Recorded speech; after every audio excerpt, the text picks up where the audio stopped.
right, my name is Antonius Brown. Irvin Bryant Welcome back to Relatively Conscious. Shout out to DJ for making our beat. at DW Made That on social media. And follow us on social media. At Kind of Woke on Instagram and Twitter. Relatively Conscious everywhere else. Like, subscribe, share the video with somebody. They keep on killing Negroes. So I don't know what question to ask you to put in the comments. Because, I mean, as a black person, it's kind of like, oh, so we here again. So, I mean, I don't know. Yeah, and so I'm gonna set the scene real quick, and then I'm gonna ask the philosophical question. Yeah, we got Derek Chauvin trial going on in Minnesota. Yeah. I've been watching a couple of days of it. It looks like Chauvin's gonna go to jail.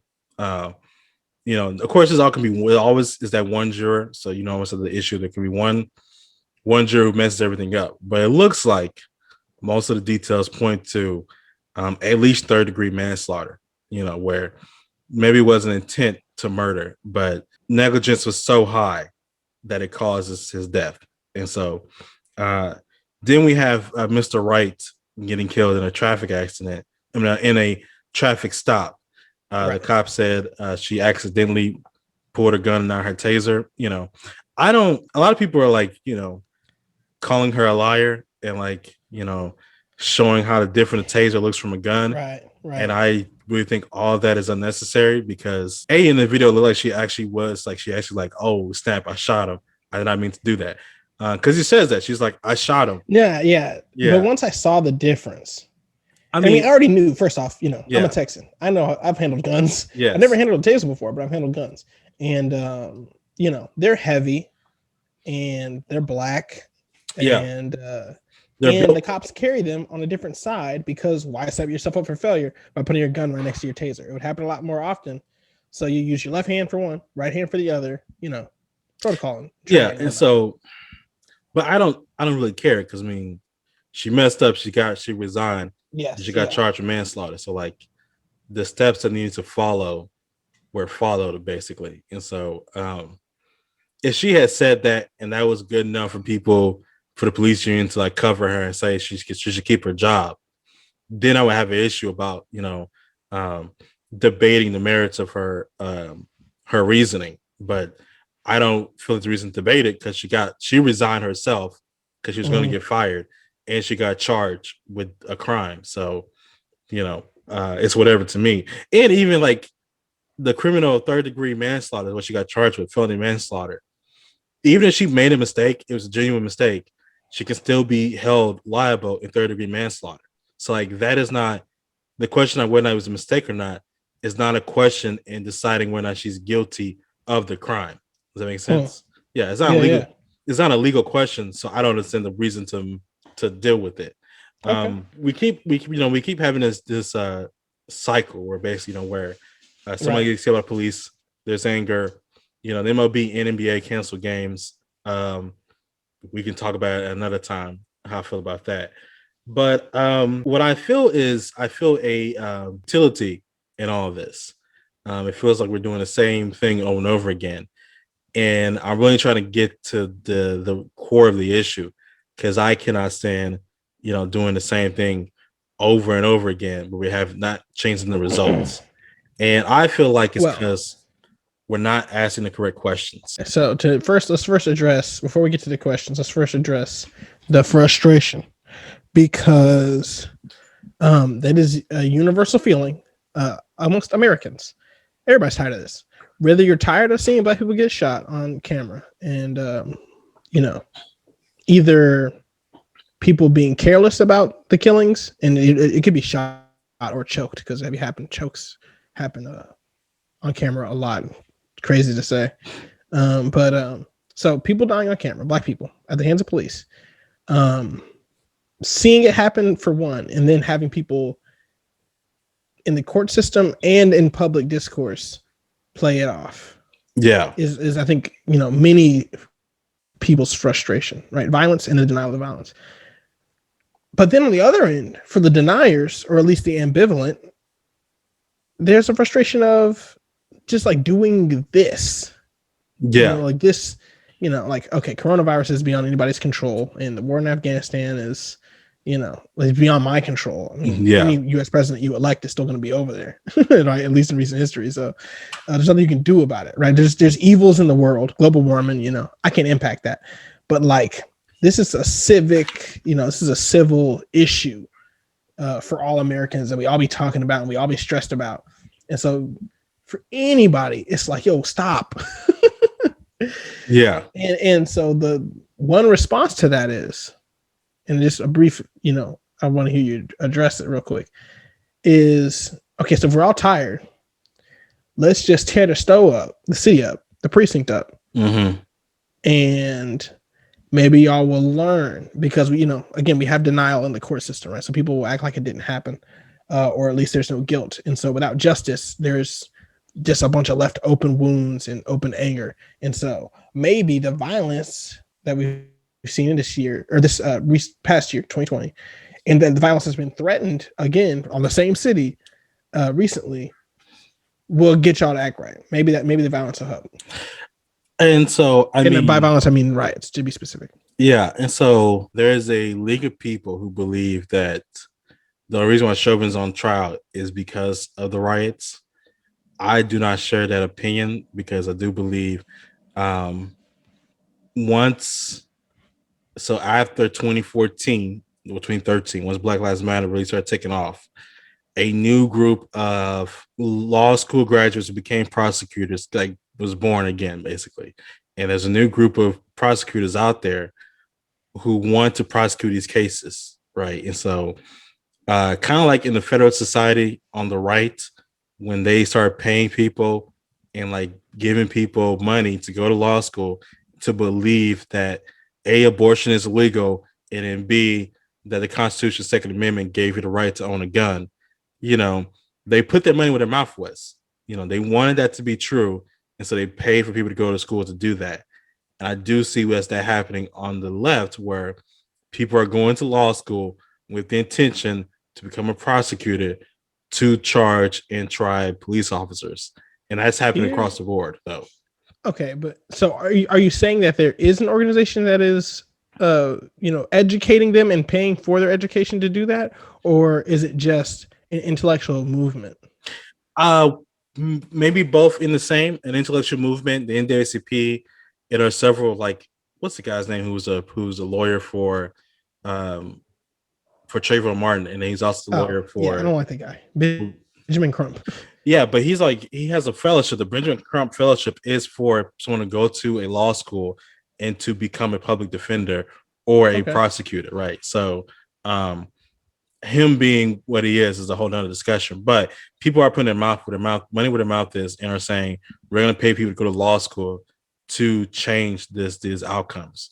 And so, whether or not that's because of the result of the violence, I think more so is because how many papers were written and articles were spilled and books were written about this. And protests, I believe. I mean, Black Lives Matter protests did open people's eyes. Yeah. And so I just believe we have a new crop of kids who are now going to be prosecutors and ADAs who believe this is what they need to do. Even like there's such thing called a Law and Order effect. That like after Law and Order came out, and they started talking about whether or not the death penalty should be allowed on almost every episode, and whether or not we should like consciously this or another. There were more people who wanted to be prosecutors because they wanted to do what Law and Order, talks about. Discuss those, ask those hard questions. How much of that is actually your job as a prosecutor is a whole nother thing. But there's such thing as a Law and Order effect that people want to become prosecutors to do that. So you fell for my trap. Because if people being fed up leads to them protesting / rioting in some cases, mostly protesting, and that has resulted over the length of the Black Lives Matter movement, which has been nigh a decade now. One could say like somewhere between 5-8 years, right? I would say 2013 is the beginning of it. So yeah, something like that. A range. If that outrage leads to action, sometimes constructive, sometimes destructive, and that action leads to people doing work like prosecutorial work to change the outcome, is it just repeating the same cycle again, or is it chipping away at a large boulder? I do believe that. Okay, let me answer this question in two folds. Because one thing I would say is that it is chipping away the Black Lives Matter movement and people choosing to go to law school to do these things, or choosing to be public defenders. Right. Like Maya Moore stopped playing basketball so she could help get a guy out of prison, right? Even Kim Kardashian, for all reasons, decided to dedicate her life to this. Right.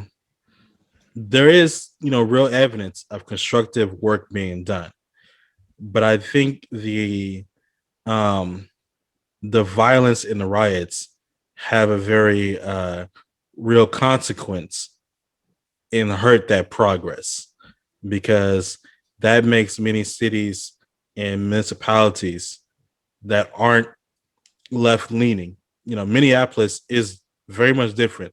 Minnesota is for a long time has been a Democratic stronghold state. Many of these places are up north. They are very different.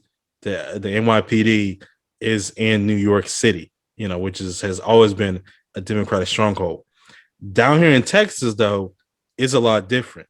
So when you riot in Minnesota, someone writes a bill in Texas that says you can't defund the police. It's against the law to do that. Right.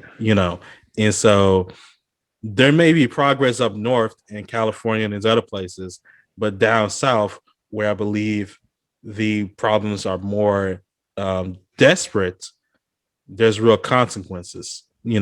Texas has a trifecta. So if they're scared, they can't pass a bill and cause issues here, and we pass in the South all manner of conservative bills in reaction to things that happen across the country.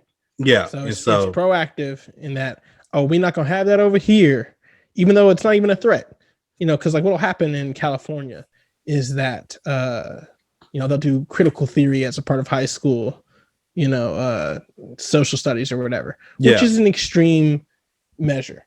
And so where we would over here in Texas say, well, let's talk more about slavery, or let's use a couple essays from the 1619 project and mix that in, and they'd be like, no, 1619 is banned, critical theory is banned, right, before it even is a thought in an educator's mind, right? So, you're definitely right that we will conservative places will preempt, and especially what they do with trans people, with bathrooms, education, hormone treatment, whatever. And they would have with gay marriage if they could entirely preempt 100% of legislation that would move toward progress. Since Republicans have erected a wall to stop new legislation and protect, conservative things, particularly the police, then the chipping away is only occurring in certain places. It's an impasse. Like you can't even get to the boulder. Yes, like it's like in places where people are already more left leaning or central left, the chipping away has much more of an effect. But down south, even if I decide to become a proactive ADA in Houston, the Texas legislature may pass a bill that stops me from ever even doing that, which it may be 10 years down the road before I can even try a case, and try to make a difference. But tomorrow, the Texas legislature may introduce a bill that stops my ability from ever doing that, And of course, people say, well, we got to get out the vote and stop gerrymandering. I don't see how you decide how you're going to do that at all, because Congress is broken, as I always say on this podcast. But I mean, the Texas legislator, the Louisiana, the Alabama, the Mississippi, the Florida, the Georgia, the Carolinas, the Kentucky, I can go across the board. They see what you're doing, and they're like, not in my backyard, not in my house. We don't have to have that here. So we arrive at the question. Yeah. Because so we're chipping away in some places. In some places we're not making the problem worse, but making progress more difficult because they see the chipping away and are, react to it. Yeah. So if in some places it is just rinse, wash, repeat, what is the question that you think we're not asking? I think the question gets down to, okay, so of course, I think we've all, even conservatives would agree that we ask police to do too much, right? So like, yes, maybe they should do less. And I think that's a question we kind of already answered. Or it was a 2020 question. Yeah. And the problem just becomes, well, how much in taxes are we willing to pay to like have the police do less? And that's the answer down in Texas. We've already answered that question years ago. Nope. Every year in the legislature, they ask it just as a joke, and then the whole floor laughs, and they're like, "All right, so no new taxes, cool, keep pushing." Yeah, and so like if you got the most conservative person, from Waller County, and you're like, "So should the police do everything?" They'll probably be like, "No, they shouldn't. They should probably do less. Someone else should probably come out for mental health visit." You're like, okay, so you want to raise your property taxes to stop that? No. So I'll shoot you. Get off my property. Yeah. How dare you? Yeah, actually that question. But I think the question we should ask besides that is the police are trained here in many situations. And I'm having a trouble to like how to frame a person in their custody, because many times we use the word criminal and just somebody who's under police custody, someone they're trying to arrest. Someone who's been arrested is not a criminal yet. Yeah. But to be determined. Someone who's under police, the police are trying to arrest, right? Right. A detainee. Which ends up sounding like shorthand for criminal, but it isn't. It's not a problem. But anyway, the police are trained to where if a detainee is in their custody, it is more advantageous for them to end that detainee's life than to let them get away and possibly under some, vague percentage get away and harm the rest of the innocent society.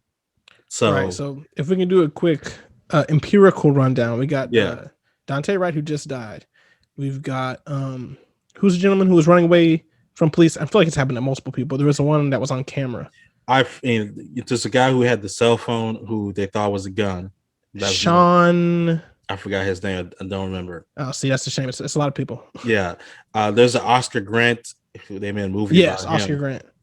He was moving around too much, and then homeboy. But that police officer did go to jail. Yes. But not long enough for many people's liking. There's what's his name guy who got chucked out in New York. Eric Garner. Eric Garner, yes. Yeah. And then there's even, depending on how you understand the Michael Brown case, that is another situation in this. Right? Not Philando, but it happened right next to Philando in time. The guy from New Orleans. Yes, I forgot his name too. Yes. They yelled gun. Right? Yeah, and then they shot him. But yeah, it's the tension between protecting themselves, protecting the people of the community, just innocent civilians, and sparing the life of a potential criminal. Yeah. And so a suspect, if you will.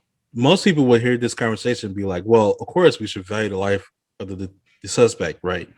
That we just shouldn't kill them. That a traffic stop should not end in an execution, as they say. And that sounds, good and well from that standpoint of view.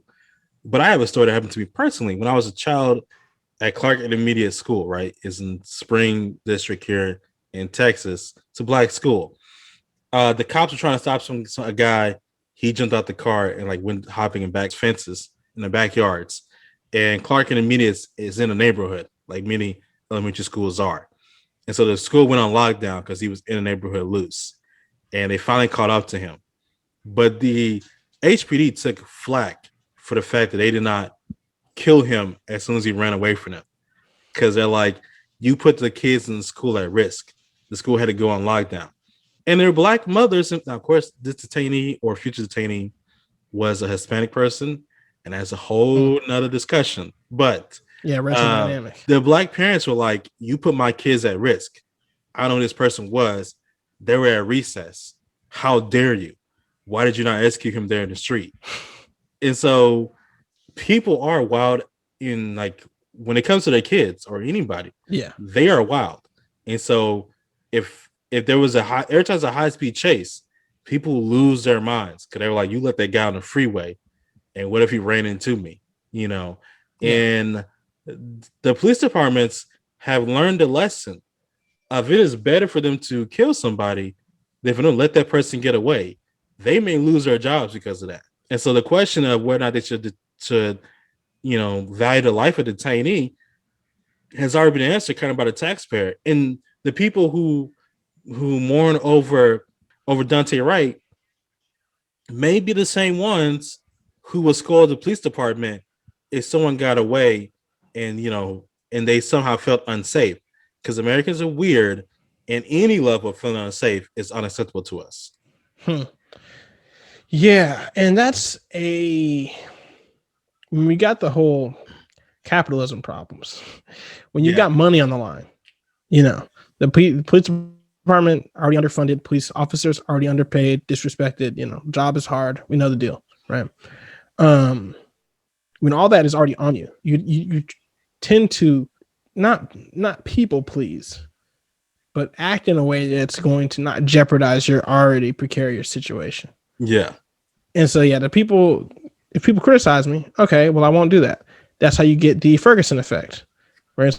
So, everybody's mad because when you're in their neighborhood, they say we're occupying force. That's cool. I'm gonna decolonize your hood and let whoever gonna do whatever, move drugs, fight criminal, beat their wife, whatever, go on and do it, because I'm not even gonna patrol over there no more. Yeah. And so the police, when it comes to, at least on the public outcry level, I don't know about, because local politics, it's kind of necessary, but it's kind of a necessary evil to have policing controlled so locally. It's hard to talk about it, in aggregate, in gross numbers. But as we do the public discourse, it's either you're gonna lose your money by letting people go and sparing lives, but if you kill them, you're gonna catch hell too. Yeah, I'm gonna burn down your whole precinct. And so it's like, okay, so I'm damned if I do it, I'm damned if I don't. Like either the arrest goes smoothly, or somebody's getting fired. Yeah, and so like in the Daunte Wright situation, which I don't think this young man is violent anyway, and I don't want to put this on him. But like if he was to drive away and hit somebody, and somebody was to die in an accident, which has happened in Houston before, if I remember correctly, happened in last year where the cops tried to put him over and they got in a high-speed chase and they killed somebody on 45 because it's already ridiculous trying to drive on 45.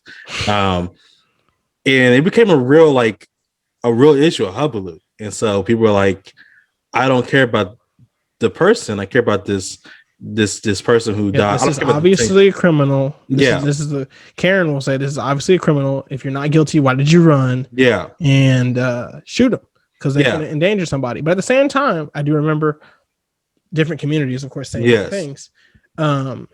This is why you shouldn't be high speed chasing, because if you do a high speed chase, you got high speed vehicles and somebody's going to get hurt. Yeah. And and so I don't even think it's Karen's though. I think there are. I mean, it's different. Yeah, absolutely. It's all different walks of life, and it depends, unfortunately, on where the crime happens, where the damage that results from the arrest happens, and the color of the people involved. So it's variable. Because in black neighborhoods, if it's not, as long as it's not a black person who's being trying to detain, they will also get on police. They're like, you made me unsafe. This is why I don't like you guys, because y'all don't even take care of us when we need y'all to, and this is why. I don't mess with police in the first place. And so it becomes a real, because in NYPD, it's happened several times where a guy was about to run into a projects, which is hundreds of floors in horrible living conditions. And why do we have projects in the first place? I don't know. Hundreds, tens. I mean, it's hundreds of units though.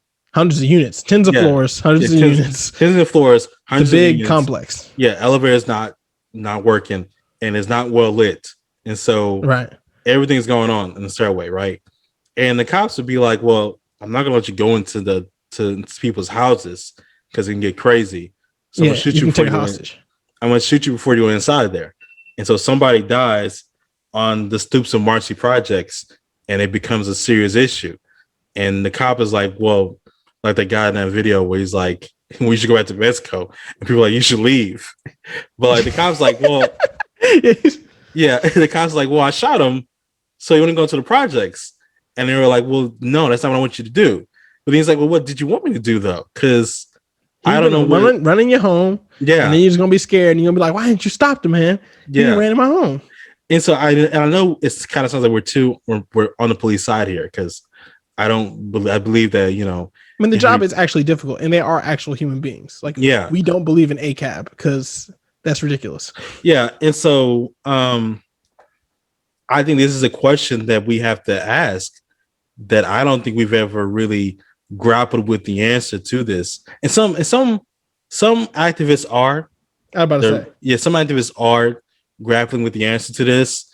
I do think they're of a different brand, and you know, their thinking is not the mainstream thinking, because everywhere else that is in Europe, that is, you know, someone on the socialist side, also someone hegemonous in the race that that lives there. Everywhere else in the world, China, the Middle East, Africa, Russia, Central South America, the police learn the same lesson they learn here in America. A detainee dies before they get into the regular population. Also, and the police in America used to behave like this, but then police brutality became a thing. Yeah. Parts of the problems of having such a diverse population is the police in India, Central America, Africa will fight you. China, they'll beat you down. Yeah. Like on the spot. Like it's not, it's not, it is extrajudicial, but it's not considered extrajudicial because they have the authority. And so, the violence, physical before guns come out, and depending on where you are, the guns will come out. Different countries do different things, but they've decided that a certain level of force is appropriate, if not necessary, to keep everyone safe. And so here we're having a discussion where, because there is a discrepancy in race, liberals want to, the left, Democrats, that side, want to take away continually more and more force to preserve all life, because the force is not applied equally in general. Like we haven't, especially not in the past, but now we still kind of see unfair treatment, at least before our eyes. The stats are funny. You can do a lot of different things with the stats when it comes to criminal justice. But I'm just not an authority on it, so I won't say. But interpretations vary wildly when looking at police stats. But the fact is, the numbers are unequal, and deaths do occur. So, do we give them the power to protect or take it away? Generally, I mean, at the core is, and of course, the matter is like whose lives matter. But in the greater context, is like, okay, so can you do this, or is there less that you can do? Do you have less options to protect, or do you have more options to protect? Yeah, most officers will say, I'm not going to go out there without a gun because everybody in America has one. Because and I'm gonna get shot. And I want to get shot, because there's something else that happens that we don't. One thing, real quick, one issue I really have is that the liberals or the left, whatever it is, they don't talk about police dying in the line of duty. Yeah. And so they'll say, well, it's not that bad out there. It's not a war zone. And one thing I will always say is that, one thing about Afghanistan, even though the numbers were less, it wasn't Vietnam level of death out there.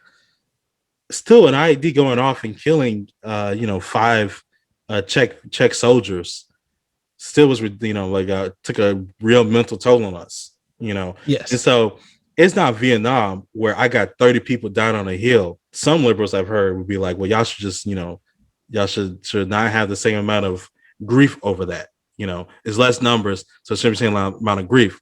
But cops do feel the same way. So it may be less cops dying at the hands of suspects.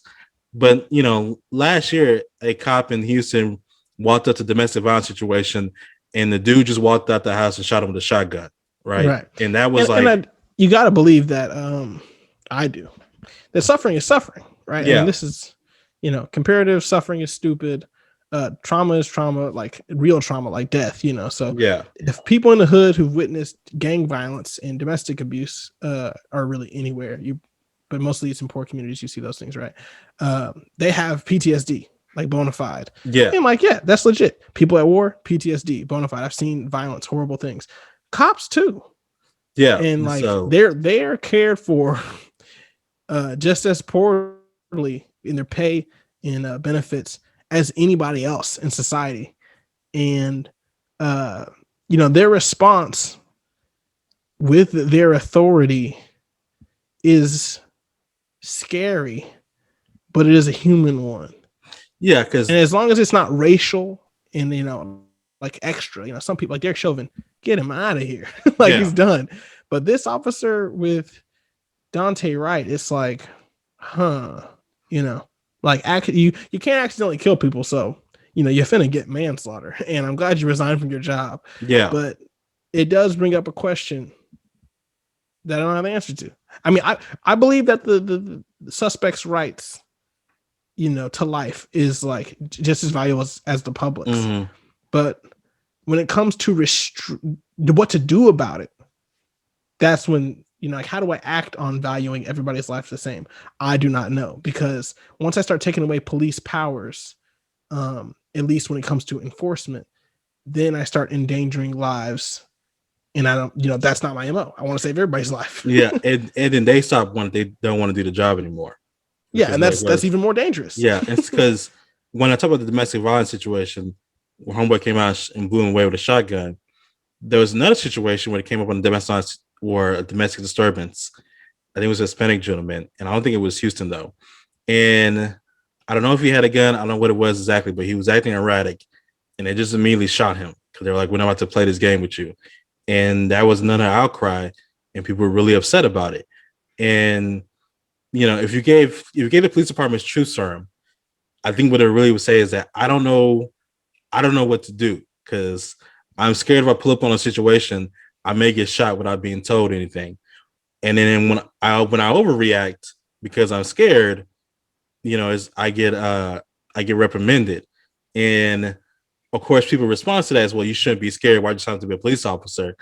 And that to me is a dumb response, because people are going to be scared, no matter what. It's kind of human nature for that to happen.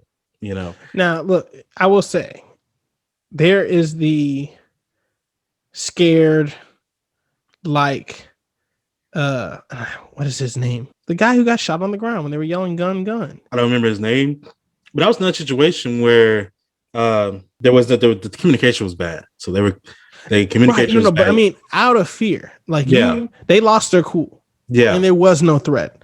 And so those situations do occur. And that's where people are like, you should not be afraid. Like, this is what you do. Yeah. Now, if you're running up in a house, or you're doing, interacting with people selling drugs, people known to be have weapons, or if it's just an unknown element, like you just genuinely don't know what is about to happen next. I'm afraid for my life. Guns came out. I'm trying to protect the surrounding community. Logical answers. But there's a lot of credence to say Tamir Rice. That's a name I do remember. I feel bad for these people's names. But Tamir Rice, the officer, his plea was that he was afraid for his life, or trying to protect the community.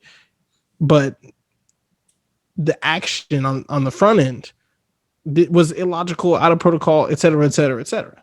Yeah, and so one thing I would say is that if you get rid of these bad apples, because Tamir Rice, the cop who did that shooting, was a bad apple. He had several complaints against him. Several issues with his training, and he used to jump from precinct to precinct, right? Yes. And so I think if you get rid of bad apples and start sending them to jail, you may see I think we will see a better relationship between how police act, because there's some cops who just do their job correctly. But how can we do that? Because the police, we don't prosecute people, and that's what I'm saying. Prosecutions have to step up.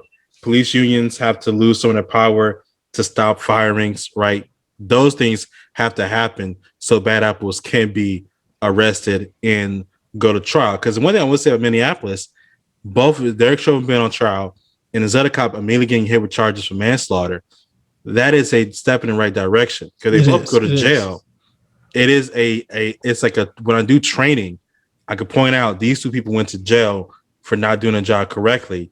This is why you got to do your job correctly. Because when they say about Afghanistan as soldiers, our first briefing country was about the ROE. This is how you respond to being engaged. What's ROE? The rules of engagement, basically rules of war. How do you act? They start telling us these people didn't do that. They went to Leavenworth. If you don't want to go to Kansas and never be heard from again, don't do that, basically. And it's a real like these are the consequences for your actions. And my last thing is that there are no consequences. And that's why I feel for a long amount of time, there were no consequences for these actions. And so it felt futile because we're doing the same thing over again, but people don't go to jail. And so LA tears itself apart after Rodney King. Tupac, his album definitely makes you feel how angry people are, and Fire Cops. We all see Rodney King get beat on tape. We've all watched the tape. Yes. It's the beginning of Malcolm X. Right. And all 5 of those cops don't go to jail. That's why LA tears itself apart, And so if it starts happening when these cops do go to jail, they do get tried, they do get fired, then I think people's responses are going to be more accurate. And the police, that's a way to change police training. Because if I just know if I mess up, I'm going to go to jail, I'm going to act differently. I don't sell crack, even though I know I can get some money that way, because I know I'm going to go to jail. There are real consequences that I can see. And that's what I do believe is something needs to happen.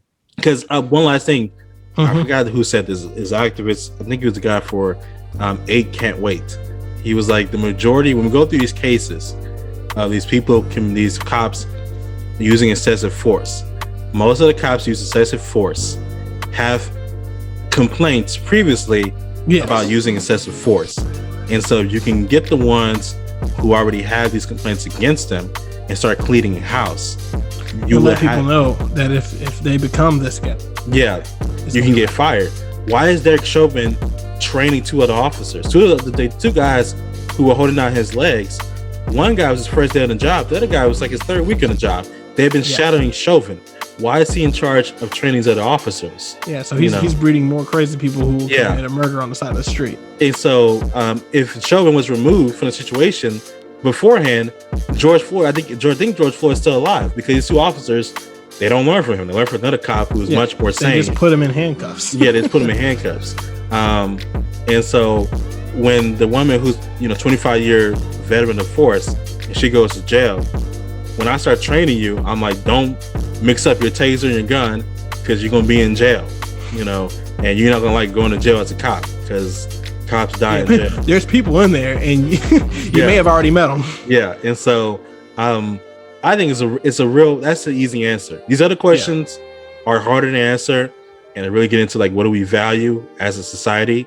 But the easy answer to me is you start prosecuting cops and sending them to jail. They will police their own actions. Now, would that be a Ferguson effect? I don't know, but they will police their own actions, and they will change how they act. Excellent. Yeah, I'm with it. All right, my name is Thomas Brown. Irvin Bryant. Peace.